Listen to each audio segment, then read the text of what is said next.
Merhaba arkadaşlar, örgü kanalıma hoş geldiniz. Kız çocuklarımız için kolay ve güzel tığ işi yelek yaptım.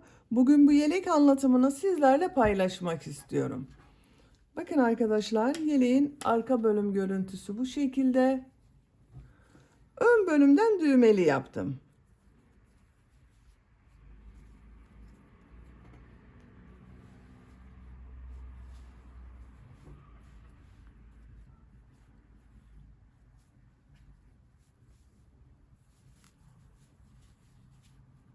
Çok güzel oldu arkadaşlar. Ben bugün 3 renkli iplik kullandım. Siz tercihinize göre bu modeli tek renk iplik kullanarak yapabilirsiniz. Veya daha fazla sayıda her modeli farklı renk iplik kullanarak rengarenk yapabilirsiniz. Elinizde kalan iplikleri değerlendirmek için çok güzel arkadaşlar. Kol bölümünde 3 model yaptım. Bakın kısa kollu bir hırka şeklinde yaptım. Siz tercihinize göre bu kol bölümünü istediğiniz kadar uzatarak hırka yapabilirsiniz. Yaka bölümünün buraya bakın 3 düğme iliği yaptım. Karşısına düğmeler diktim. Tercihinize göre siz bunu 5, 6, 7 düğmeli olarak yapabilirsiniz. Ben bugün yelek anlatımını 2 yaş bebek ölçüsüne göre yapıyorum. Sizin bebeğiniz kilolu bir bebekse 1 yaş bebeğiniz için olur arkadaşlar. Siz farklı ölçülerde yapabilirsiniz bunu. Yeni doğan bebek için yapmak istiyorsanız 8 zincir eksik başlayabilirsiniz. Yaka bölümünü birer trabzan, kol ve arka bölümü ikişer trabzan eksik yaparsanız yeni doğan bebeğiniz için olur. Benimle aynı sayıda başlayıp bu arttırma sırasını bir sıra eksik yaparsanız 1 yaş çocuğunuz için olur. Benimle aynı sayıda başlayıp bu arttırma sırasını 2 sıra eksik yaparsanız 6 aylık bebeğiniz için olur. 3 yaş çocuk için yapmak istiyorsanız zincir sayısını 8 zincir fazla başlayabilirsiniz 3-4 yaş için. Bu ön bölümleri birer trabzan, kol ve arka bölümü ikişer trabzan fazla yaparsanız 3-4 yaş çocuklarınız için olur arkadaşlar. İplik olarak pembe renkli iplik, ben bu ipliği kullandım. 100 gram iplikte 330 metre var. Bir yumak iplik bitmiyor arkadaşlar. Bir yumaktan az iplik kullandım. Diğer renkli ipliklerde elimde olan iplikleri kullandım. Dediğim gibi elinizde kalan iplikleri değerlendirebileceğiniz bir model. Tığ olarak 5 numara 3 milimetre tığ kullandım. Benim elim sıkı değil. Yaptığım bebek örgüleri yumuşak oluyor. Sizin eliniz sıkıysa 3,5-4 milimetre tığ kullanırsanız çok daha güzel olur arkadaşlar. Genişliğini ölçüyorum. Bakın. 28 santimetre gövde genişliği var arkadaşlar. Diğer ölçülerinde videonun sonunda ölçüyorum. Oraya bakabilirsiniz. İplik tığı hazırlayalım. Hep birlikte bu kolay ve güzel yelek örgüsüne başlayalım. Örgü kanalıma abone değilseniz abone olmayı unutmayın lütfen. İzlediğiniz videolarıma beğeni ve yorumlarınızı yaparsanız çok sevinirim arkadaşlar. Sizlerden gelen beğeni ve yorumlar örgü kanalımın devamlılığı için çok önemli. Beğeni ve yorumlarını yapan bütün arkadaşlara ayrıca teşekkür ederim. Hepinize kolay gelsin. İyi çalışmalar.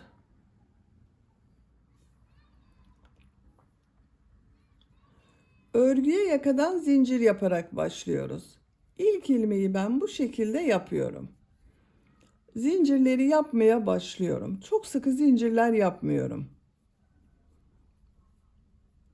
71 zincir yapalım.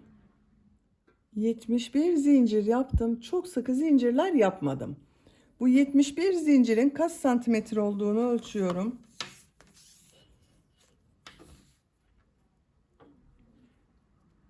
30 santimetre zincir uzunluğu var arkadaşlar. Elimin sıklığına göre 30 santimetre için ben 71 zincir yaptım. Sizin elinizin sıklığına, iplik kalınlığına göre daha fazla veya daha az zincir yapmanız gerekebilir. Şimdi bu zincirler üzerine trabzan yapacağız. Trabzan yaparken yaka ayrımlarını ayıracağız. Tığ üzerine iplik alıyorum. 3 ilmek atlıyorum. 1, 2, 3, 4. ilmeğe trabzan yapıyorum. Bu 3 ilmek atladığımda bir trabzan, bununla birlikte 10 trabzan yapıyorum. 1, 2, 3, 4, 5, 6, 7, 8, 9, 10. 10 trabzan yaptım. 2 zincir yapıyorum. Kol için 14 trabzan yapıyorum.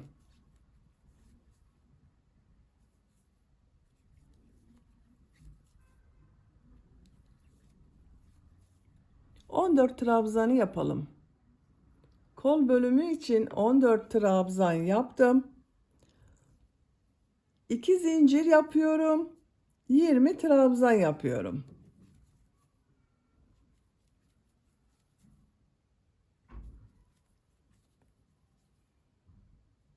20 trabzanı yapalım.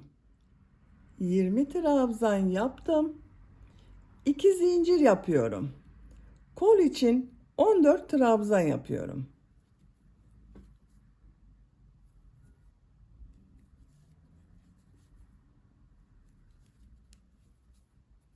14 trabzanı yapalım. Kol bölümü için 14 trabzan yaptım. Arttırma yeri için 2 zincir yapıyorum. 10 trabzan yapıyorum.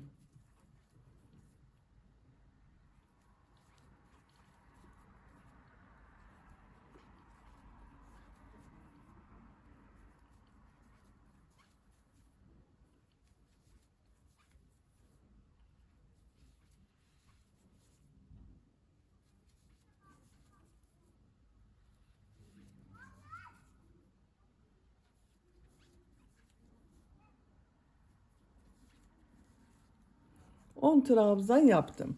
Bu sırada bakın yaka ayrımlarını yaptım. 10'ar trabzan yaptım. Kol bölümleri için 14 trabzan yaptım. Buraya da 2 bölümün toplamı olan 20 trabzan yaptım. Santimetre olarak tekrar ölçüyorum.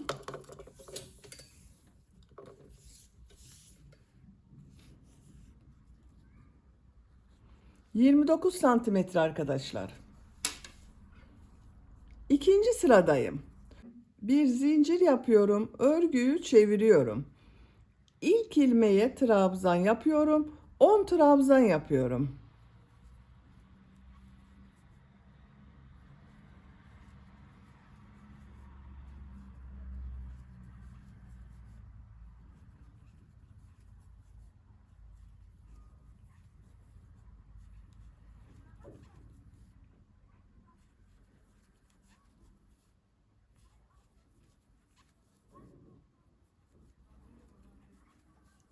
On trabzan yaptım. Arttırma zincirinin üzerine bakın buraya bir trabzan, 2 zincir, bir trabzan yapıyorum.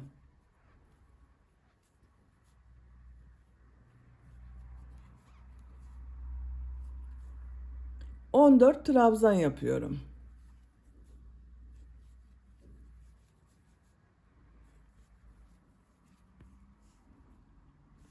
Buraya kadar devam edelim. Arttırma zincirine kadar 14 trabzan yaptım. Zincir üzerine bir trabzan, 2 zincir, bir trabzan yapıyorum.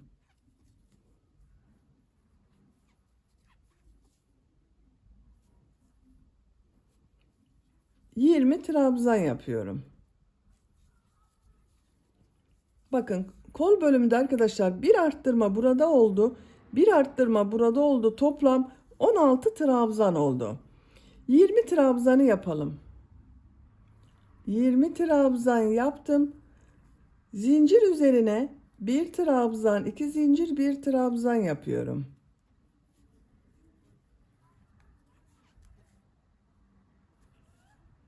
14 trabzan yapıyorum. Bakın burada da bir burada arttırma oldu. Toplam 22 trabzan oldu arkadaşlar. 14 trabzanı yapalım. 14 trabzan yaptım. Zincir üzerine bir trabzan, 2 zincir, bir trabzan yapıyorum. 10 trabzan yapıyorum.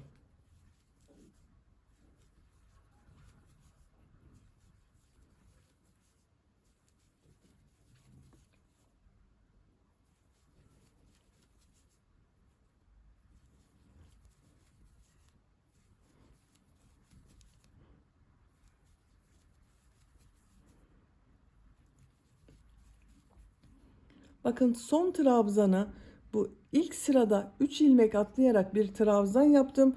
Bunun 3. ilmeğe tığ takıyorum, trabzan yapıyorum. 2, 4, 6, 8, 10, 11 trabzan oldu bakın. Bu sırada arttırma yerlerinde bir trabzan, 2 zincir, bir trabzan yaptık. 3. sıradayım. Bir zincir yapıyorum, örgüyü çeviriyorum. Bu sırada bu arttırma yerlerinde 2 trabzan, 2 zincir, 2 trabzan yapacağız. Arttırmalar bu şekilde devam edecek arkadaşlar. Bir sırada bu sırada yaptığımız gibi bir trabzan, 2 zincir, bir trabzan yapacağız. Bir sonraki sırada 2 trabzan, 2 zincir, 2 trabzan yapacağız. İlk ilmeğe trabzan yapıyorum. Diğer ilmeklere trabzan yapıyorum.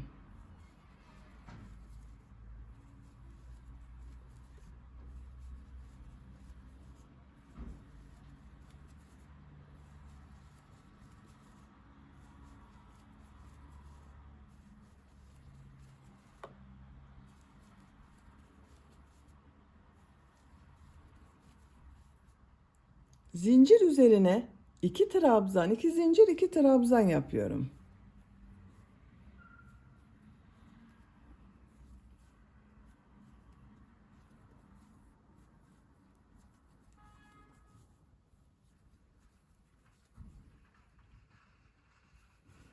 Diğer ilmeklere trabzan yapıyorum. Buraya kadar devam edelim. Arttırma zincirine kadar trabzan yaptım. Zincir üzerine 2 trabzan, 2 zincir, 2 trabzan yapıyorum.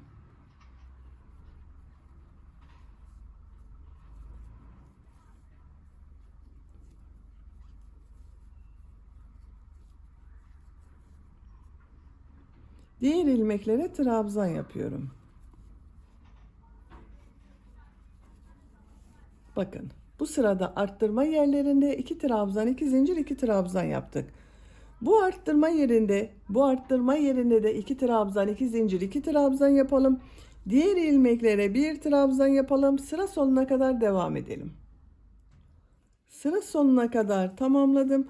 Bu sırada bakın arttırma yerlerinde 2 trabzan, 2 zincir, 2 trabzan yaptım.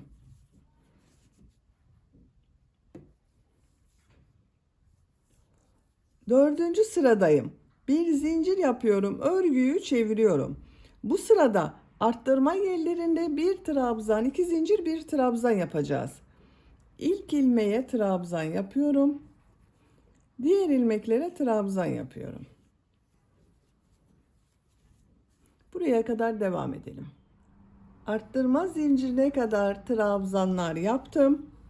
Bu arttırma zinciri üzerine bir trabzan, 2 zincir, bir trabzan yapıyorum.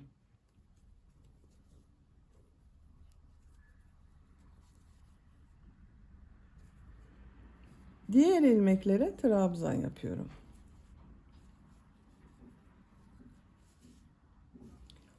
Bu arttırma yerlerinde bir trabzan, 2 zincir, bir trabzan yapalım. İlmeklere bir trabzan yapalım.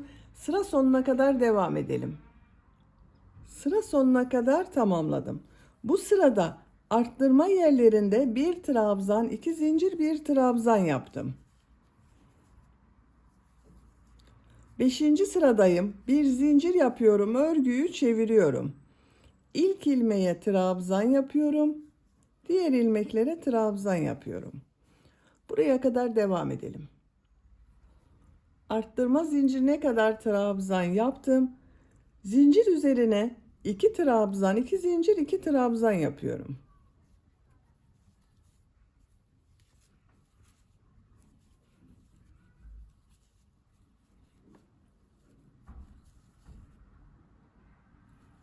Diğer ilmeklere trabzan yapıyorum.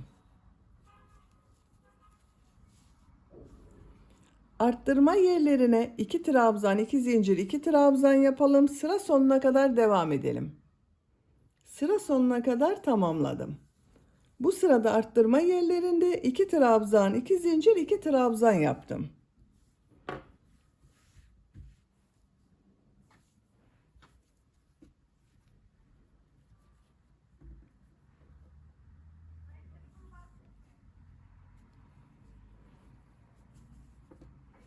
Robanın örgüsü bu şekilde devam edecek arkadaşlar. Bu 4 yerden düzenli arttırmalar yapacağız.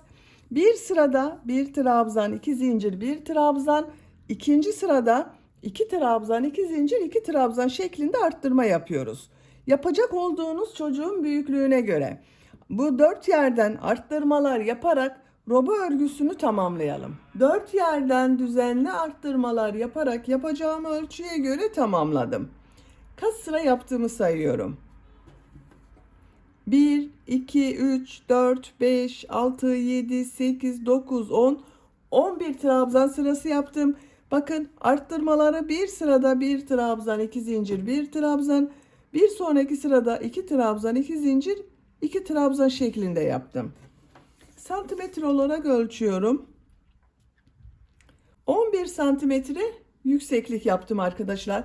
Siz küçük yapmak istiyorsanız, bunu 1 yaş için yapmak istiyorsanız bir sıra eksik yapabilirsiniz.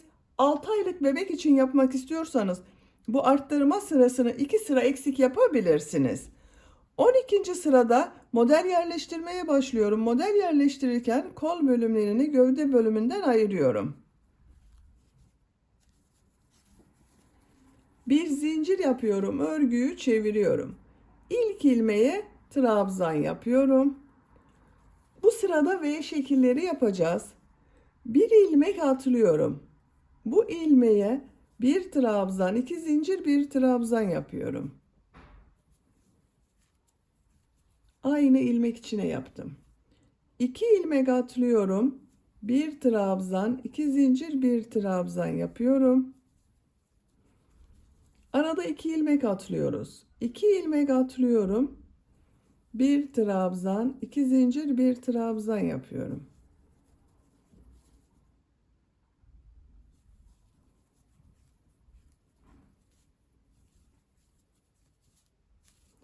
Buraya kadar devam edelim.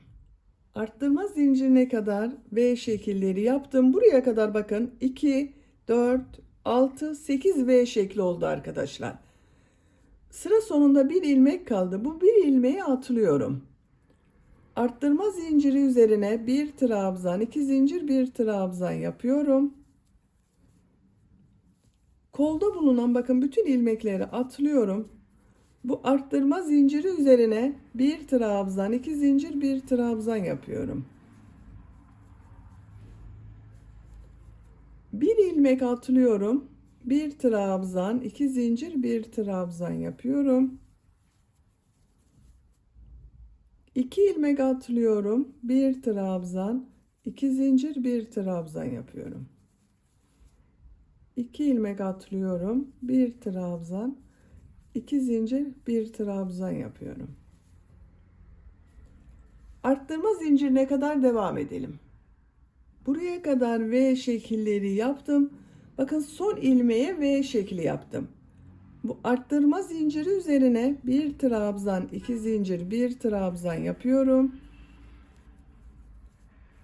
Kolda bulunan bütün ilmekleri atlıyorum. Bu arttırma yerine bir trabzan, 2 zincir, bir trabzan yapıyorum. Arttırma yerlerinde V şekilleri yapıyoruz. Şimdi ön bölüme başlıyorum arkadaşlar. Bakın burada bu son ilmeği atladım. İkinci ilmekte V şekli var. Burada da aynı olacak. Görüntünün aynı olması için. Bir ilmek atlıyorum.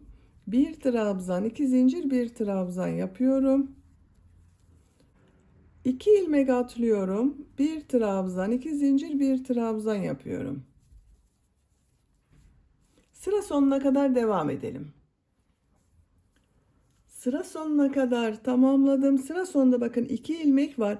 Bir ilmek atlıyorum. Son ilmeğe trabzan yapıyorum. Bu sırada bakın V şekilleri yaptık. Görüntüsü bu şekilde oldu. Bakın kol altı da bu şekilde görünüyor. Bir zincir yapıyorum. Örgüyü çeviriyorum. Trabzan üzerine trabzan yapıyorum. Bakın bu V şeklinin bu ilk trabzanı şu şekilde tığı boşluğa takıyorum. Trabzan yapıyorum. 2 zincir üzerine 2 trabzan, 2 zincir, 2 trabzan yapıyorum.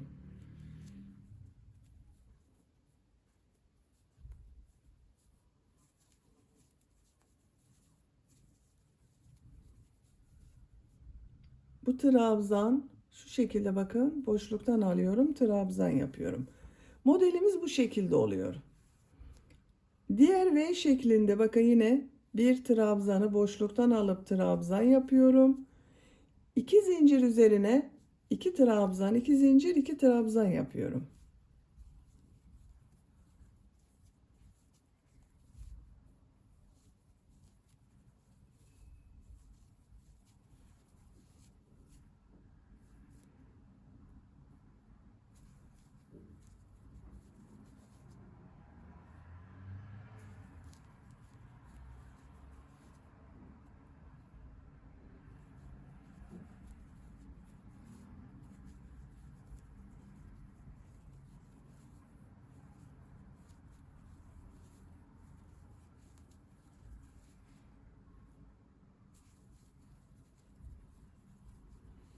Bakın, model bu şekilde oluyor arkadaşlar.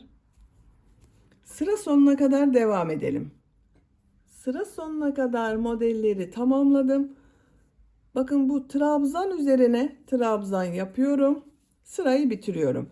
Sıra başında da bakın, trabzan ile başladım. Modelleri tamamladım arkadaşlar.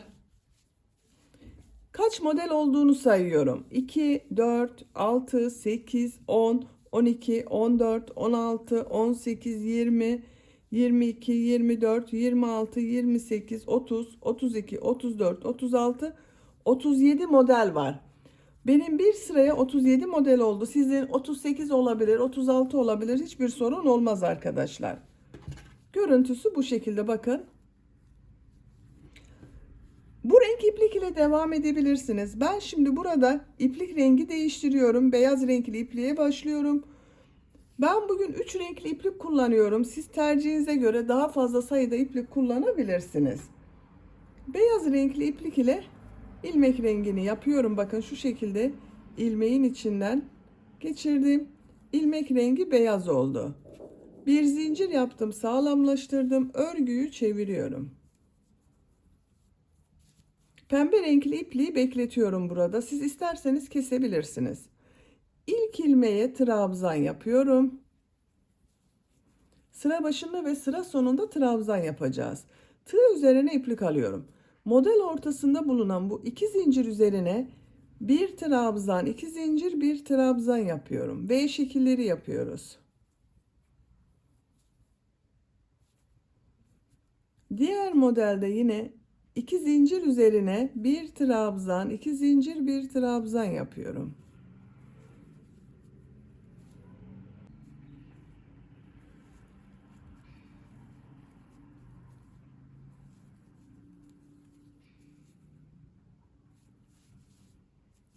Sıra sonuna kadar devam edelim.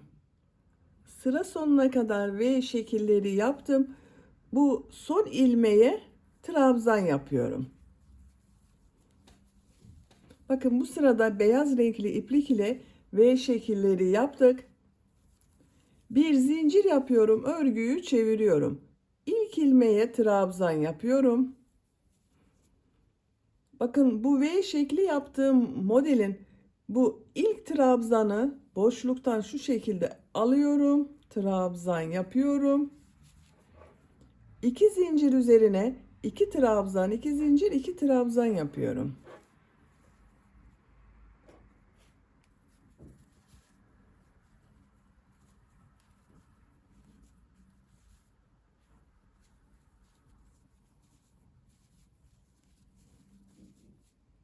Trabzanı şu şekilde boşluktan alıyorum. Trabzan yapıyorum. Diğer modelde yine bakın, trabzanı boşluktan alıyorum. Trabzan yapıyorum.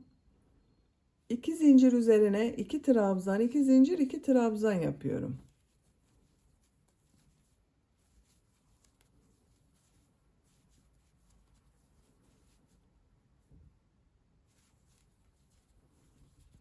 Bakın, bu şekilde modeller devam ediyor arkadaşlar.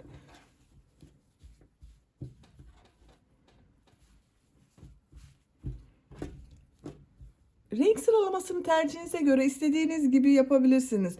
Rengarenk yapabilirsiniz. Bir beyaz bir pembe renkli yapabilirsiniz. Tercihinize göre nasıl istiyorsanız o şekilde sıralama yapabilirsiniz. Model sırasını tekrarlayarak gövde örgüsüne devam edelim. Model sırasını yapacağım ölçüye göre tamamladım. Her model sırasını farklı renkli yaptım. Bakın 1, 2, 3, 4, 5, 6, 7, 8, 9, 10 model sırası yaptım. Ben 3 renkli iplik kullandım. Siz tercihinize göre tek renk iplik veya farklı renkli iplikler kullanabilirsiniz.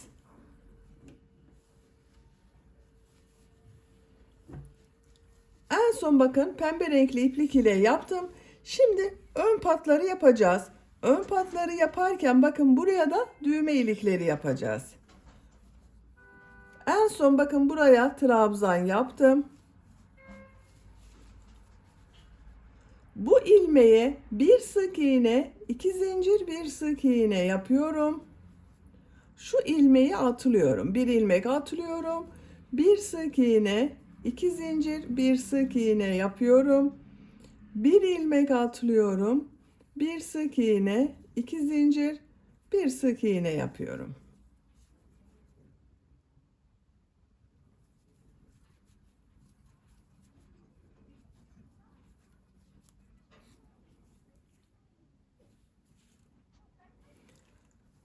Model ya başladığımız sıraya kadar devam edelim.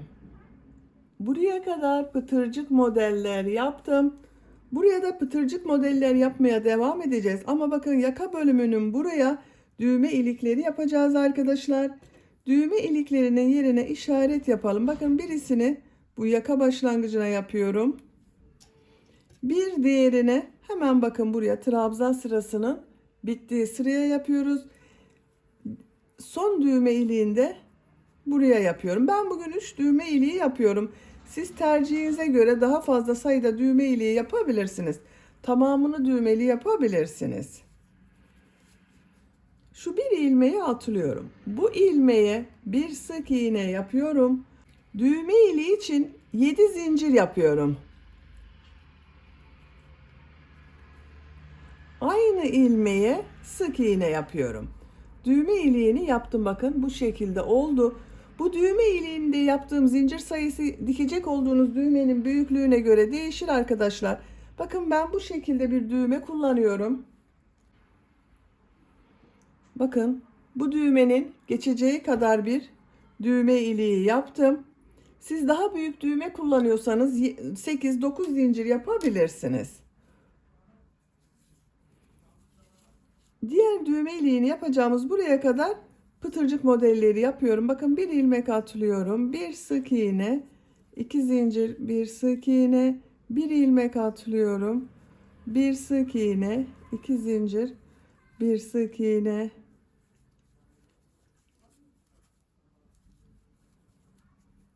Bir ilmek atlıyorum. Bir sık iğne, 2 zincir, bir sık iğne yapıyorum. Bakın bu boşluğu atlıyorum. Buraya bir sık iğne yapıyorum. Düğme iliği için 7 zincir yapıyorum. Aynı ilmeğe sık iğne yapıyorum. Bir ilmek atlıyorum. Bir sık iğne, 2 zincir, bir sık iğne yapıyorum. Bu iki düğme iliği arasına kaç pıtırcık yaptıysanız buraya da aynı sayıda pıtırcık yapacağız.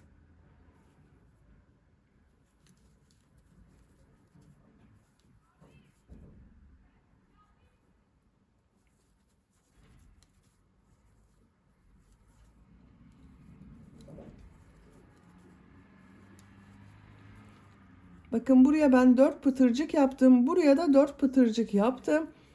Bu bir ilmeği atlıyorum. Bu ilmeğe bir sık iğne yapıyorum. Düğme iliği için 7 zincir yapıyorum. Aynı ilmeğe sık iğne yapıyorum. Son ilmeğe sık iğne yapıyorum. Bakın 3 düğme iliğinin yerini belirledik arkadaşlar. Yaka çevresinde sık iğne yapabilirsiniz. Bu pıtırcık modelleri yapabilirsiniz. Bakın Bu ilmeği atlıyorum. Bu ilmeğe bir sık iğne, 2 zincir, bir sık iğne yapıyorum.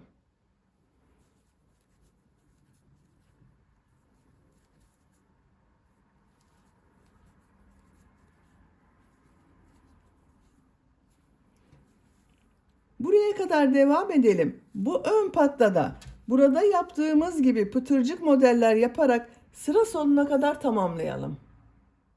Sıra sonuna kadar pıtırcık model yaptım. Son modeli şu ilk ilmek ile ilmek kaydırma yaparak birleştiriyorum. İpliği kesiyorum. Bakın bu ön pat görüntüsü de bu şekilde oldu. Burada başladığım bakın pıtırcık modellerinde yaka bölümünde 3 düğme iliği yaptım. Yaka çevresinde pıtırcık model yaptım. Diğer ön patta da pıtırcık model yaparak tamamladım. Düğmelerini diktim. Bu düğme iliklerinin karşısına bakın düğmeler diktim. Şu şekilde takarak kullanabiliriz. Şimdi kol örgüsünü yapalım. Kol örgüsünün birisini bakın ben bu şekilde yaptım. Diğer kol örgüsünü sizinle yapalım.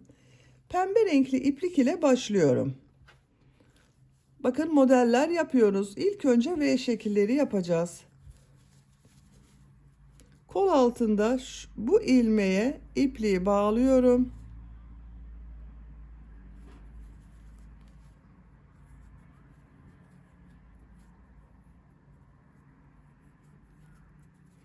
Buradan ilmek yapıyorum. Tığ üzerine iplik alıyorum. 2 ilmek atlıyorum. Bu ilmeğe bir trabzan, 2 zincir, bir trabzan yapıyorum. V şekli yapıyorum.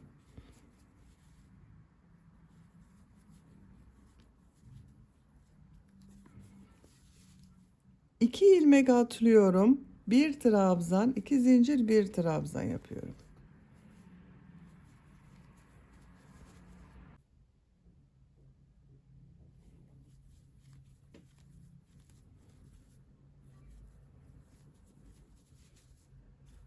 Sıra sonuna kadar devam edelim. Sıra sonuna kadar tamamladım. Son V şeklini yaptım. 2 ilmek kaldı. 2 ilmeği atlıyorum.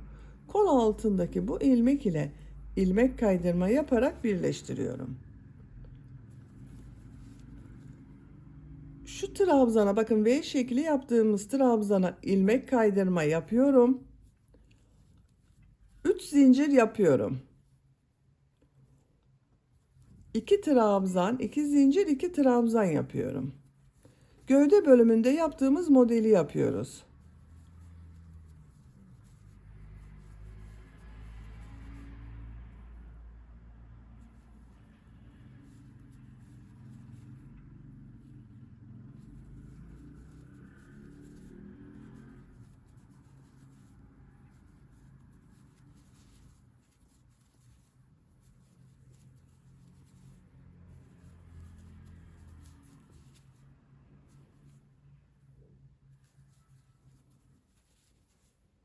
Sıra sonuna kadar devam edelim.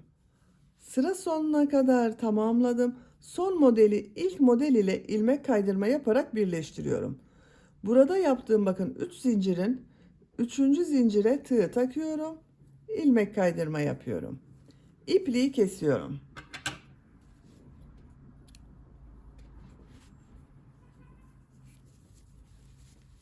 Bakın bir sıra pembe renkli iplik ile model yaptım. Ben bu kol örgüsünü bakın bir sıra pembe renkli iplik, bir sıra beyaz renkli iplik, bir sıra bu koyu renk pembe renk iplik ile yaptım arkadaşlar. Şimdi beyaz renkli iplik ile başlıyorum. Siz tercihinize göre bu şekilde de bırakabilirsiniz.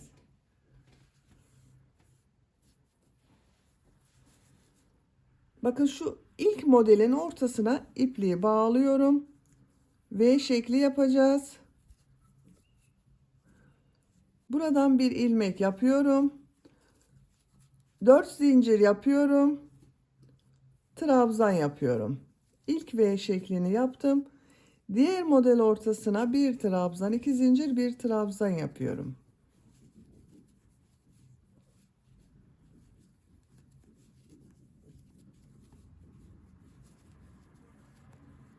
Sıra sonuna kadar devam edelim. Sıra sonuna kadar tamamladım. Son V şeklini bu ilk V şekliyle ilmek kaydırma yaparak birleştiriyorum. 3 zincir yapıyorum. 2 trabzan, 2 zincir, 2 trabzan yapıyorum.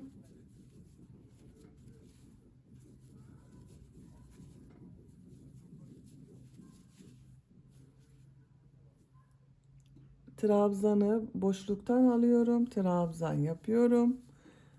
Diğer modeli de aynı şekilde devam ediyorum.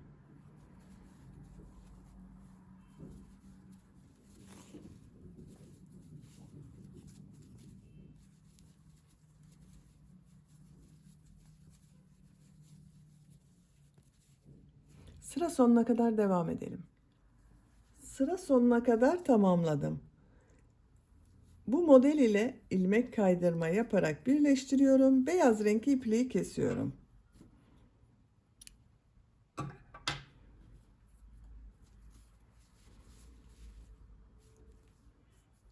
Bu renk iplik ile model yapmaya devam ediyorum. Yine bakın ilk modelin ortasına 2 zincir üzerine ipliği bağlıyorum.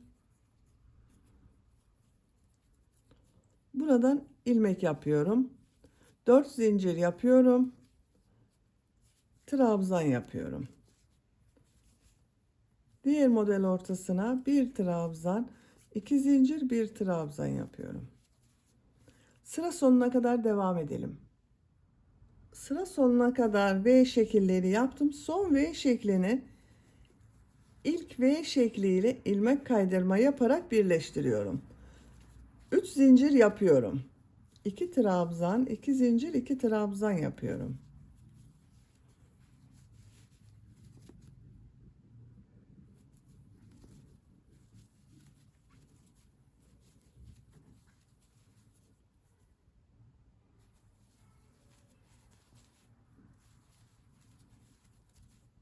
Sıra sonuna kadar devam edelim.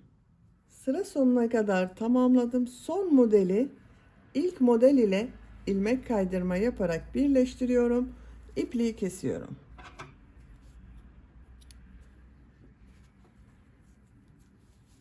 Bakın arkadaşlar 3 model sırası yaptım. Ben kol örgüsünü burada bitiriyorum. Bakın diğer kol örgüsünde 3 model sırası yaptım.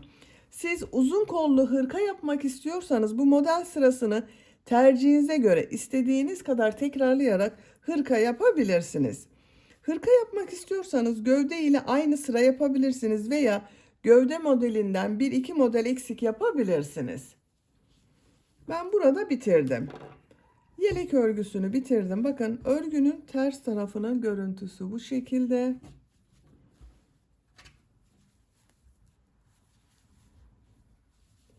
Çok güzel oldu arkadaşlar model. Düğmelerini takıyorum.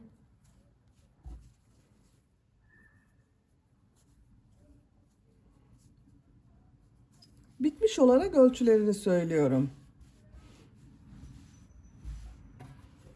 Kol altının buradan gövde genişliğini ölçüyorum. 28 santimetre. Kol altından yüksekliği ölçüyorum. 22 santimetre. Tam yüksekliğini ölçüyorum. 33 santimetre. Ben bugün 2 yaş bebek için yaptım. Bakın bu şekilde oldu. Bebeğiniz kilolu bir bebekse 1 yaş bebeğiniz için olur arkadaşlar. Beni dinlediğiniz ve izlediğiniz için hepinize çok teşekkür ederim. Örgü kanalıma abone değilseniz abone olmayı unutmayın lütfen. Sizlerle yeni örgülerde görüşmek dileğiyle.